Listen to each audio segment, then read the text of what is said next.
Mga master, mag-i-snag tayo ng ano. Sana dumaan dito. Masarap dito. Pinunok.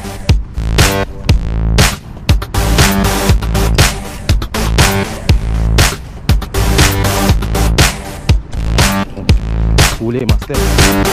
Oh, huli. Pinunok. Bicol Express. Ayos.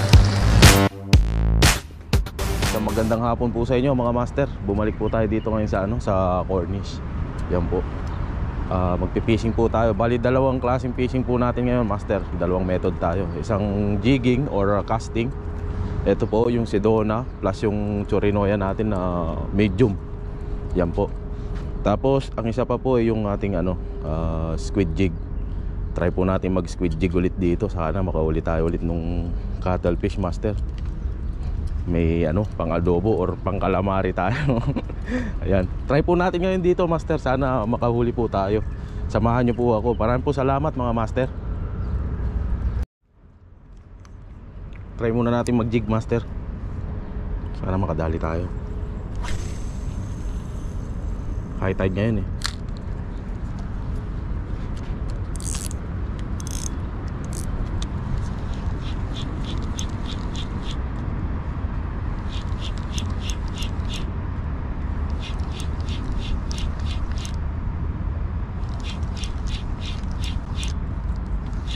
Nung nakaraan kasi master, nag-squid jig tayo rito.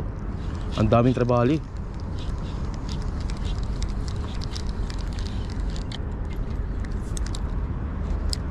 Padaan-daan sila, nanginginain. So, naisipan ko magdala ngayon ng jig.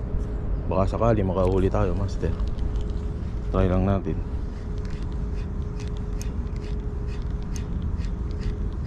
Tapos pukulan natin yung hindi pa nating nahuhuling dito. Saan ba yun? Nabitaw.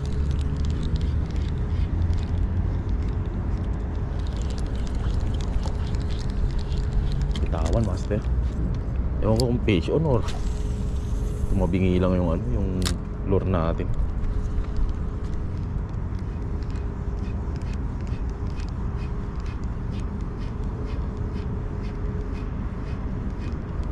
Sana mahuli natin yung rito, cuttlefish. Ang laki nun master. Parang nakikita ko nga nandyan siya Wala pa nakakahuli niyan. Malaki kasi di nila maya.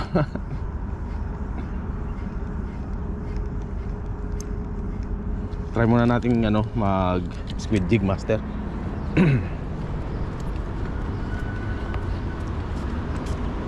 Kahit medyo nakaka-boring yung squid jigging master, okay pa rin pag nahuli mo. Pag nahuli mo yung yung pusit or yung cuttlefish.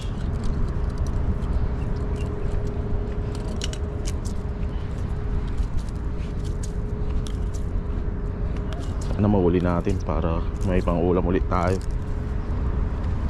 Hindi lang naman sa akin yung nahuhuli natin na master, sinishare ko yun sa mga kasama natin sa bahay. Lalo na yung mga walang trabaho.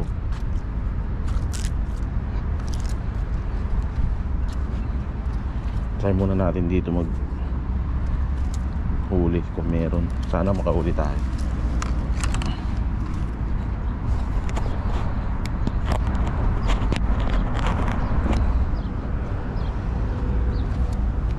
Kung minsan palubog pa lang yung jig mo master, yung pang squid mo inahatak na ng pusit.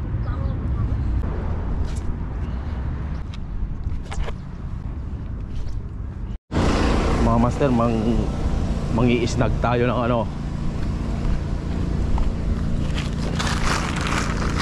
ng malaking isda. Yeah. Teka lang. Sana yun? Sana dumaan dito. Ayun siya.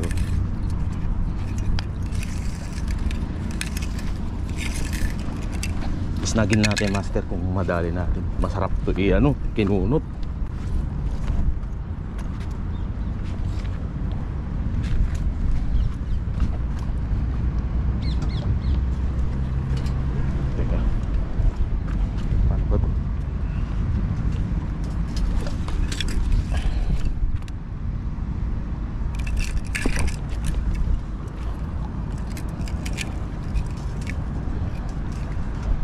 Nakita niya yun.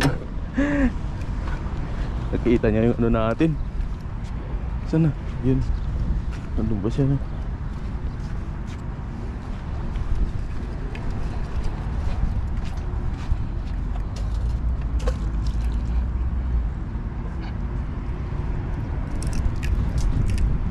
Swerte natin pag nakahuli natin. Gumigilid siya eh.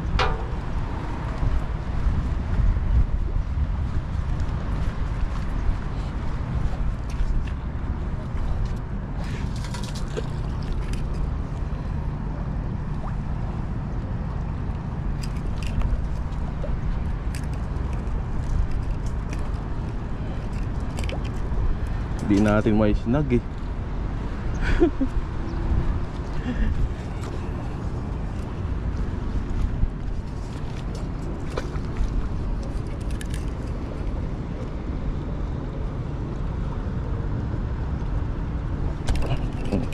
Huli master. Oh, huli oh. Huli siya master. Wala, nakatanggal. Natanggal, walang ya. Ah, hindi pa, hindi pa. Ayun oh.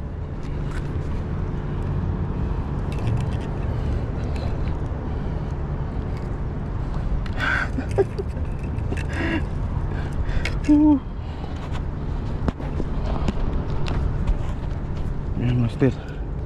Dito lang yan oh. Angat natin. Hindi ko alam kung anong klaseng pagi ito.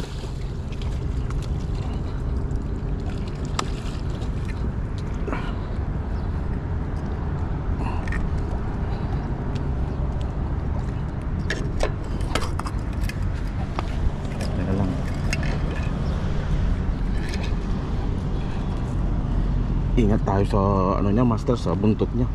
Kasi ano yan, hindi pang hahampas niya yan.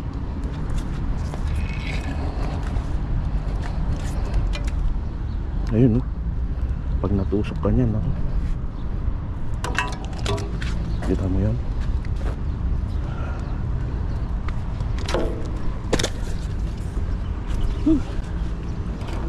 Pahuli tayong pagi master oh. Naglalakbay lang yan. Kinunot.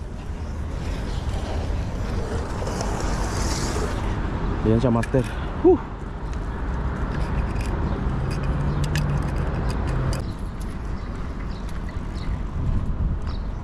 Kunin lang natin yung jig natin doon.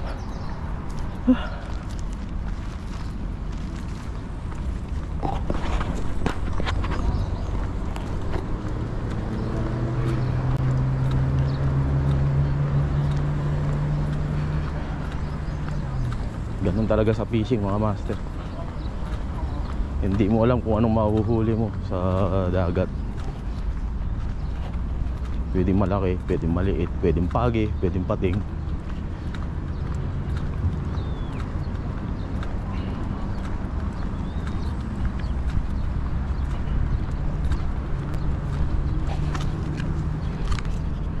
Itong pumupusit natin. Kumusta na kaya ito? Pag ito sumabit, naku, wala na.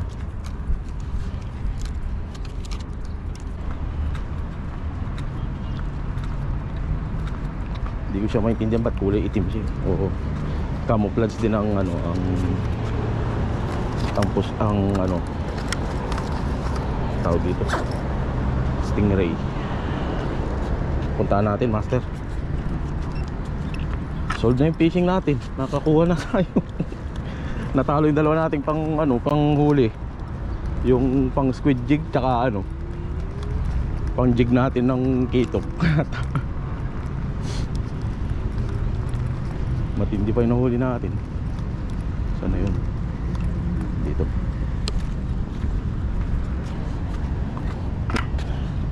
Yung iba master may nasasarapan sa atay niyan. Naku hindi. Ang panghi.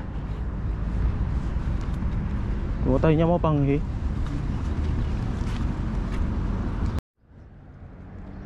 Yun mga master, hanggang dito na lang muna yung ano natin, fishing session natin. Gawa ng may nahuli naman na tayo na ano, na stingray or pagi sa atin. Goods na rin master, gawa ng ano, malaki. May isi-share pa natin yan sa mga kasama natin sa bahay. Ang alam kong luto niyan ano eh, kinunot or ginataang adobo. Huwag na lang natin kukunin yung atay, master, kasi yung atay ano po siya, mapanghi. Kung nakakaluto na po kayo ng pagi, alam niyo naman po kung ano niya, yung amoy ng atay niya. Pero sa ibang lugar, master, sa Vietnam, Thailand, kinakain nila yan, yung atay niyan. Kasi may medicinal ano daw, ang tawag dito, may gagamot daw siya sa karamdaman or pampalakas ng katawan. Parang ganun yung napanood ko. Yun mga master, dito na tayo sa bahay. Bali, ika-catch and cook na lang natin yung nahuli natin kaninang pagi or stingray. Ang recipe niya na gagawin natin, master, ano po, kinunot, kumbaga sa Bicol, yung lutong Bicol, kinunot ang tawag nila sa Bicol, kasi nanay ko Bicolana. Lagyan natin ng suka, asin, maraming asin, ilang asin pa, matanggal yung lansa, master. Malansa kasi itong isda na to. Ang dami naman nata. Tapos lagyan na rin natin yung yung ginger. Pakuluin natin ng mga 20 minutes, master, or mahigit pa hanggang sa lumambot. Tapos i-flakes natin yung i-flake natin yung laman niya pag malambot na. Ayun. Balikan ko po kayo, master. Update ko kayo mamaya. Yung mga master, habang pinapakuluan natin yung yung ating stingray, ikat na natin yung mga sahog natin.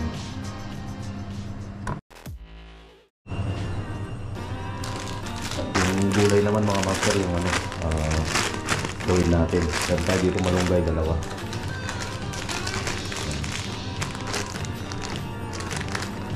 Kayatin natin. Ito na po yung master, yung finished product no, yung pinakulong natin kanina. Strain lang natin. Tapos i-flake natin mamaya para ready na sa pagluto natin ng kinunot Bicol Express. Yan. Palamigin lang natin mga master kasi mainit. Hindi natin matitira-tira sa yan. Update ko po kayo mamaya. Yung mga master, piplik na po natin. Medyo malamig na siya. Ayan po. Dahan-dahanin lang natin. Medyo matagal to, master. Ayan. Ayan, ganyan lang po yan. Simple lang, master. Kasi bata pa po ako. Luluto na kami ng ganito sa Bicol, master. Taga Bicol po nanay ko. Ito yung likod kanina na matigas, master. Biglang lumambot. Pero huwag na natin kunin. Baka magsisi tayo. Okay naman. Matanda na kasi. Iba talaga pag gurang na talaga mga master. Makunat. Hindi sa tao yung master, sa animals po yung sinasabi ko. Tanggalin ko lang yung balat. Baka hindi natin makain. Yan, master, balikan ko po kayo mamaya pag na-flake na po natin siya. Sa wakas mga master, natagalan tayo ng paghimay dito. Malambot naman siya, pero napansin ko dun sa karne niya, master. Medyo siya, matigas. So, kaya pala kahit i-flake mo siya, gawin mo siyang kinunot Bicol Express, okay lang. Ang laki nito, bigat to. Yun mga master, umpisa na natin yung pagluto nitong nahuli nating stingray or pagi. Initin lang natin.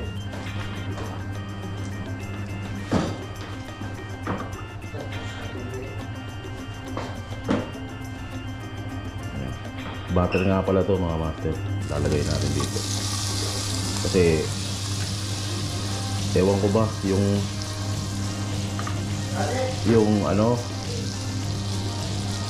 yung seafood.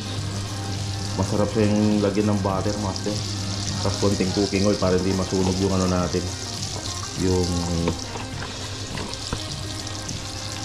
butter.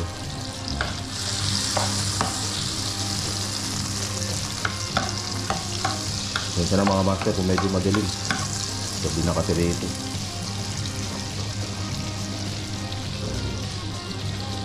Lagyan natin ng ginger. Ang pamatay din. Pamatay lang ito. Isa lang natin yung ginger, master. Lalagyan rin natin na ito, ang tanglad, lemongrass.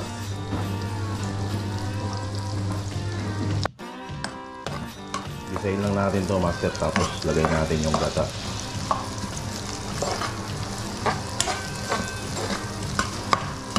Ang bango, puro sili. Sabihin na naman mga kasama natin sa bahay na ito, parang ayaw mong pakain ah. Kuya, may reklamo sila, master, kasi maanghang talaga ako magluto eh. Parang ayaw ko daw pakain. Okay lang yun, masanay kayo. Ganun talaga. Basta isda, master, nilalagyan ko maraming sili kasi malang sa ating sila. Maraming sili, luya. Yan. Okay na yung gisa na yan, master. Nagkagisa nung onion. Lagay na natin yung yung coconut milk. Ito na yung coconut milk natin, mga master. Lagay na natin. Yan. Hindi ko na dinamihan ng sabaw, master, kasi baka gusto ko si Rito pag nagluto ako ng ginunit. Medyo tuyo ng konti, master. Hindi ko siya nilalagyan ng maraming sabaw. Yung tama lang yung pagka dry niya. Lagyan natin konting oil para oily.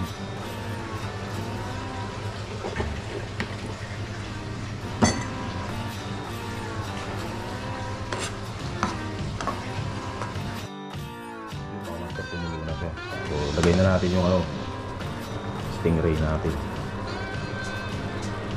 Hindi ko nagtubig to. Yan na yan. Ang dami, master. Yun mga master, lagay na natin yung yung sili na green.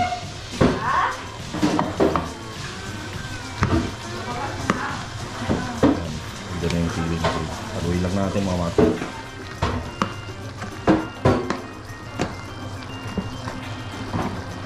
Pinatuyo talaga natin siya mga master. Tapos yung ating dahon ng malunggay. Grabe. Kaya na medyo madilim.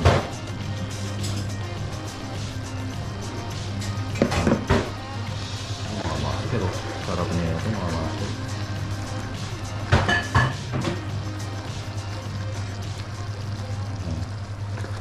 Takpan lang natin mga ilang minuto mga master. Okay na yan. Mga master, ito na yung niluto natin kinunot, Bicol Express. Sana masarap. Kainan na master. At salamat sa panonood nyo. Pagsubaybay ng video natin ngayon sa catch and cook natin. Yun, maraming po salamat. Tight light po lagi, vision mga master.